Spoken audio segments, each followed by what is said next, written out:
G'day guys, it's Joel mate Big J here and welcome to another edition of Aussie Boxing Talk, the show that literally punches you right between the fucking eyes. And it's Friday, October 31st, so happy Halloween to all you devil worshipping motherfuckers that think it's a good idea to completely disobey whatever what do you tell kids? Don't talk to strangers, don't accept the candy from strangers, and yet on Halloween you get your kids dressed up in fucking far too expensive bloody costumes for there to go walking around the streets, knocking on doors to complete fucking strangers and taking candy off them.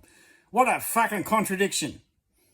But anyway, yeah, I mean, if you're spending $100 on a costume for a kid that they're going to wear for a couple of hours and going around, strangers' bloody houses and getting candy off them, there's something a little bit wrong with you in the fucking head. So, and this is Australia, not bloody America. We don't celebrate that shit. But anyway, moving on. So today's video is... Oh, but I do enjoy one thing about Halloween. It's a Simpsons Halloween special. It's always their best episode. So, today we're going to be talking about the review of the official announcement of Nikita versus Michael Zarafa on January 16th. The venue is still yet to be announced. I'm tipping it's probably going to be in Brisbane because there's a thing that they don't want. No one wants the home ground advantage. Nikita doesn't want to fight in Melbourne. Mick doesn't want to fight in Sydney, so they're probably going to fight in Brisbane. Most likely the Pat Rafter venue, which is where Liam Paro fought that French bloke on his last fight. So January 16th, just before the summer holidays finish and everyone goes back to school / work. So, the press conference itself was pretty low-key, was pretty downer. I mean, I think for No Limit to try to do their best to sell this fight, it sort of sells itself, but I think they need to do a little bit more work with it. I mean, Mick Zarafa was very polite, very cordial, didn't play the villain, was very respectful to Nikita, kept his composure, and did everything that he needed to do. But after which he didn't, and we'll get into that. And actually the most exciting thing that happened at the press conference happened after the bloody press conference, so we'll get into that. But Nikita was his normal self. Even though Nikita is quite a personality, I've met Nikita a couple of times and he's a nice young kid, it is extremely hard to get any words out of him. Him like his brother Tim are not great talkers, but then they don't have to be. Nikita's record speaks for itself. He's, knocked out, he's had 11 victories. He's taken away, I think, 8 people's zeros. He's beaten 8 undefeated. But however, what Mick said was completely correct in the fact that he has been rocked several times in each fight. And I honestly believe, I think Mick can knock him out. If Mick gets in the right punch, if Mick does the right thing, I think Mick will knock him out because the fight is at 157, so it'll be halfway between the super welterweight division of 154 and the middleweight division of 160. Mick is ranked at 160.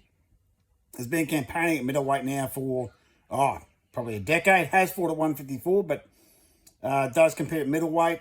Mick walks around at like 76 kilos. He doesn't gain a lot of weight. So when they get down to 157, I think after the fight, Nikita will be the bigger man because I think he blows back up to about 80 kilos, where Mick hovers around the 76 mark.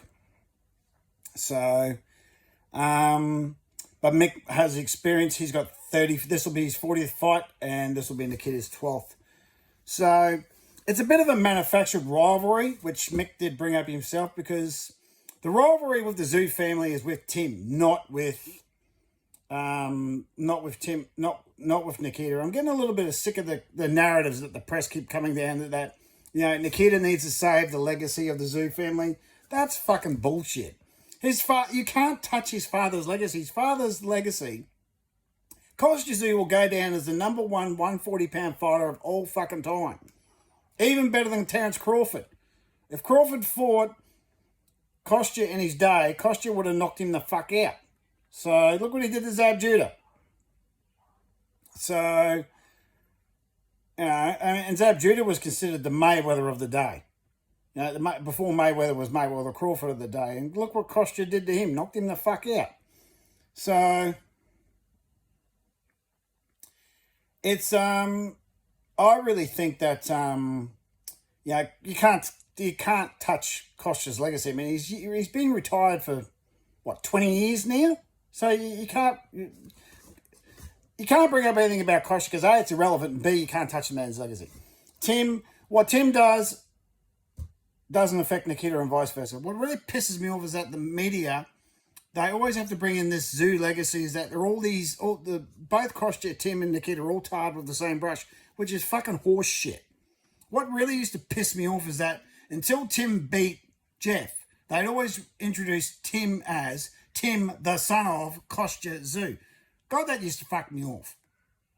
Tim is his own man. I used to say this on T Street and still do to this day. Tim Zoo is his own man, right? His father lives in Russia. They barely speak to each other, from what I've been told and what is reported in the media. They have whatever their relationship is between whatever the two boys have a relationship with their father. That's between them three. That's no one else's fucking business. Jeez, that fucks me off. Whatever relationship Tim and Nikita have, it's between those two. It's no one else's fucking business whether those boys can't stand each other or whether they're best friends. It's none of our business. Leave the fucking boys alone. What Nikita does doesn't affect Tim. What Tim does doesn't affect Nikita. Alright? So can we all please get off this fucking narrative that whatever Tim does affects Nikita and vice versa? That's fucking horse shit. So, the other narrative, can we please stop with this bullshit? And Ben Damon brings it up, is that, why did Mick give up the Tim Zoo fight? Mick gave up the Tim Zoo fight because he got bad advice, and he's got no one but himself to blame.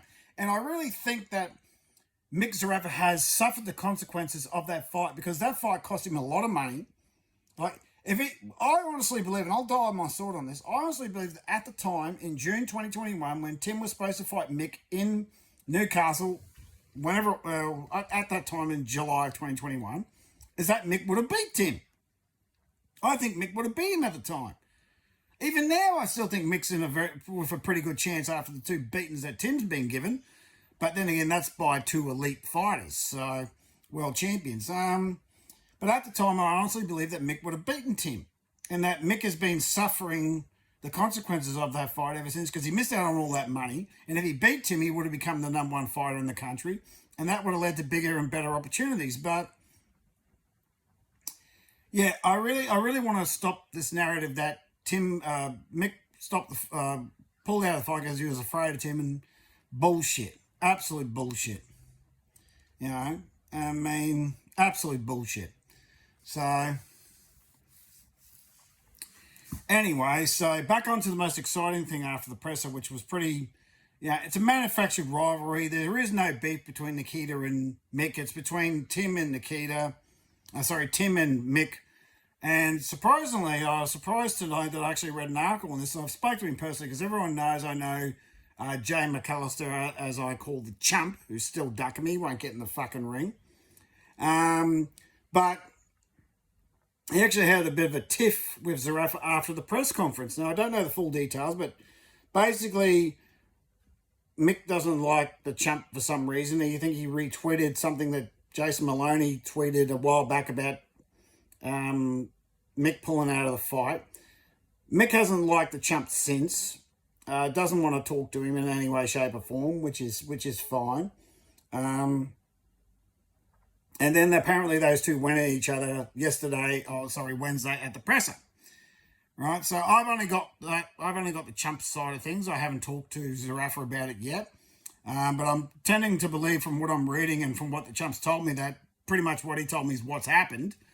Is that Mick had a go at him, and Chump said, "Well, I'm right here." I don't like that, because why are boxers trying to go journos? You're a professional boxer, mate. You need to worry about the blokes going to take your head off, not some journo. Like the Chump, I'm pretty sure if the Chump went up against Mick, Mick would knock the fuck out of him. So, Mick Zarafa's a professional boxer. The Chump's not. So, and I'm still waiting for it. I'm still waiting for him to sign the contract so I can beat the piss out of him. So, maybe we can go on the undercard. Chump, there's your opportunity. Stop ducking me. But yeah, I mean, in all seriousness, I don't think professional athletes should worry about what journos say about them. Because if you do, I mean, grow a thicker skin for fuck's sake. You're a professional athlete. You got people trying to take your head off, and you care about what some journo says, who that you could easily beat the shit out of. Why? Yeah, I mean, this reminds me of the old saying, "The pen is mightier than the sword." But why let a journo's words bother you? So, I don't understand, what the friction is there and why Mick doesn't like McAllister. And that there's been, things that if someone says something that upsets Mick, he doesn't like him anymore. I'm like, well, I think you need to grow a little bit of a thicker skin there, mate. He's always been polite and courteous to me. Last I saw him was at the Crawford thing that Tassie Brown put on. I think it was around June. I saw him then, had a talk to him. There was no dramas. I've never had a crossword with Mick, so I've never had a drama with him. So I've always thought he's been polite and courteous to me. So vice versa, I've never had a drama with him. So, but I think this thing with McAllister just needs to be put aside. It's like, yeah, we've got better things to worry about. You have to worry about Nikita Zoo. McAllister has to worry about his next big interview. And moving on. I really don't think that needs to go any further than that. But I am looking forward to the fight. I really do think that Nikita might be in a little bit of trouble here because I think Mick has the absolute ability to beat him. Either man can win. I'm leaning towards 60-40 towards Mick because if Mick makes a mistake, Nikita will expose it. But then again, Nikita's far less experience and he's been rocked several times. And Mick's the sort of guy that if he hits you, you won't get back up again. So I'm looking at this like very similar to the Zerafa-Hardman fight, where Hardman has the power to get out of his way, get him out of trouble, but he doesn't have the boxing skill of the defense. So I'm going advantage. I'm going advantage Zerafa, at least 60-40. So we'll see what happens on January 16th. It's a good 2.5 months before that fight. You got to get through Christmas and New Year's and all that other sort of bullshit before it happens. We'll be very interested to see. Still waiting for Tim to be announced. Apparently Tim's fighting on December 17th somewhere. His next opponent, which I don't think is a great idea. But I will be catching up with the Chump this time tomorrow. So there will be a new video coming out with me and the Chump this time tomorrow. We're going to be talking about what happened at the press conference plus other things. As always, guys, like, share, and subscribe. Drop your comments in the comment section. Tackle a ball, wrestle a crook, and yourselves the fuck up. And we'll see you again another day.